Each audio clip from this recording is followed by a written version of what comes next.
department mar health ne watimo ikruok mar keto kata mana yedhi minyal treat godo pi mondo jowa omodh pi maler ma ok nyal kelo negi tuo. Kendo anyalo wacho ni ne waikore gi other partners. Wan gi national NGOs mane nitie, wan kod Red Cross Migori County kaachiel gi NGOs mopogore mano ikore mondo kelnwa kony kopo ni nitiere jok mane pi nyalo daro.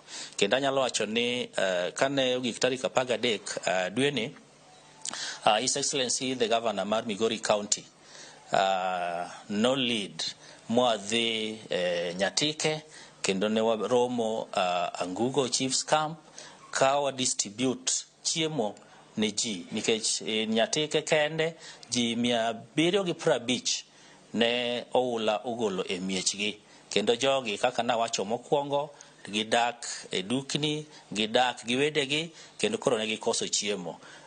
His Excellency the Governor launched pogo chiemo gi, mano wamiyo oganda gi eki oduma, nwamiyo gi mchele, nwamiyo gi oganda, kendo ne watimo ikruok gi mobile clinic, nikech wayudo ni e Nyatike kaendi dispensaries ariyo, achiel iluongo ni Angugo dispensary, machielo en Luanda dispensary. Kuonde gi yudo ka aora koro ne o break the banks, makoro ji ne ok nyal dhi mondo yud thieth.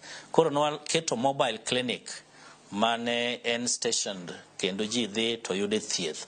Omiyo magi ikruok mosekonyo jowa, kendo wacho ni chiemo pod wan godo, sensitization pod watimo mondo jok ma oula nyalo golo e miechgi obed motang' to kik dhi mondo pi keth ngimagi.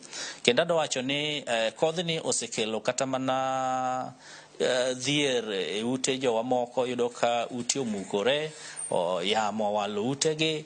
Wan gi ikruok ni kata mana mabati waseng'iewo kendo wasechako pogo ne jogo ma yamo owaro utegi through the Department of Environment matelone. Wan gi sector mar disaster management, kendo staff na dhi timo assessment ka